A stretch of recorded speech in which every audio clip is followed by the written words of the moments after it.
yauma la yanfa'u malun wala banun, siku ya kiyama ni siku ambayo la yanfa'u malun wala banun, haitomnufaisha mtu mali yake aliyoichuma, wala hawatomnufaisha wewe watoto wake ambao aliwazaa, illa man ata Allaha biqalbin salim, isipokuwa yule ambaye atakayekutana na Allah tabaraka wa taala na moyo wake ukiwa umesalimika.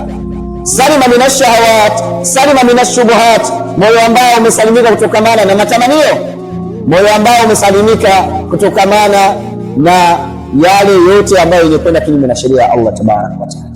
Moyo la yastaqim illa an tustaqama, moyo utokaa sawa sawa isipokuwa upate malezi ya kuweka sawa sawa.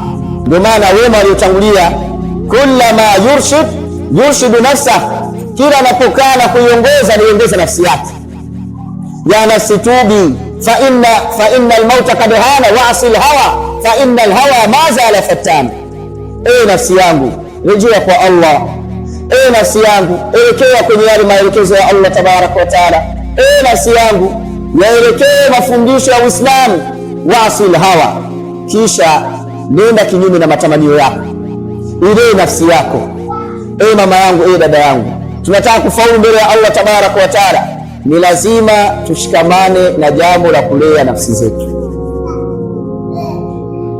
Nje ya hapo hakuna yeyote atakayekuwa na ufaulu mbele ya Allah tabaraka wa taala isipokuwa ni yule ambaye alielea nafsi yake katika nidhamu iliyokuwa ya sawa sawa. Allah tabaraka wa taala ametuonesha ndani ya Qur'an siku ya kiyama mambo ambayo wanadamu kila mmoja ana matamanio yake, kila mmoja na hamasa yake. Ile hamasa yake inampelekea ya kwamba na kufikiria, mathalan kila mzazi anafikiria ya kwamba leo hii nina mtoto wangu huyu anaitwa Muhammad, mtoto wangu anaitwa Salma, mtoto wangu anaitwa kadha. Hawa watoto siku yoyote mimi nikipata changamoto yoyote, wao ndio watakuwa mstari wa mbele kuweza kunisaidia. Asa Allah tabaraka wa taala anaelezea siku ya kiyama, la yanfa'u malun, haitomnufaisha mtu mali ya aina yoyote. Mali zako zote ulizokuwa nazo, kitega uchumi chako chochote ulichokuwa nacho, hakitokunufaisha. Mzazi atategemea ya kwamba watoto wangu hawa watakuwa na uwezo wa kuja kujisaidia mimi, lakini haitoweza kunufaisha jambo hilo. Limadha? Liannahu ma arshada nafsahu ila ma yuhibbu Allah, kwa sababu yeye ya kuiongoza nafsi yake katika yale ambayo Allah tabaraka wa taala anayapenda na kuyaridhia. Mtume Muhammad sallallahu alaihi wasallam ndani ya hadithi ambayo ameipokea Nu'man ibn Bashir akaelezea namna ya uumbwaji wa mwanadamu alivyoumbwa na Allah tabaraka wa taala. Mwisho wa hadithi akasema, inna fil jasadi mudghatan, hakika ndani ya mwili wa mwanadamu kuna kipande cha nyama. Anatuonyesha namna gani inahitajika Muislamu au ni mwenye kulea hicho kipande cha nyama. Insalahat, ikiwa kipande hicho cha nyama kitakuwa sawa sawa, tarbiyatan sahihatan mustaqimatan islamiyatan, ikiwa kile kipande cha nyama kitapewa malezi yaliyokuwa mazuri, salaha aljasadu kullu, mwili wa mwanadamu wote utakuwa ni wenye kuwa sawa sawa. Ukiangalia nidhamu zinakuwa ni mbovu mpaka sasa hivi, ni kwa sababu watu hatujalea nafsi zetu. Watoto wetu tumekuwa si wenye kuwatii wale ambao walikuwa na wazazi, walikuwa na watoto.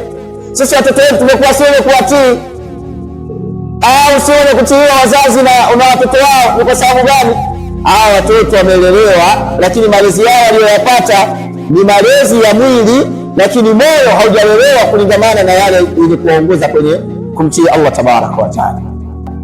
Baada ya kuongea maneno hayo akasema, ala, tambueni wenye Waislamu, kipande hicho cha nyama ni kipi?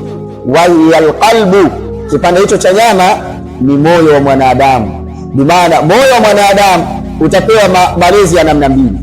Malezi ya kwanza ni malezi ambayo yatakuwa ni yenye kuharibu moyo wa mwanadamu, na malezi ya namna ya pili ni malezi ambayo yalikuwa sawa sawa, ambayo ni kufuata al-Qur'an wa sunna ala fahmi salafil umma. Malezi hayo yanaenda sawa sawa na Qur'ani na sunna kwa ufahamu wa wema waliotangulia.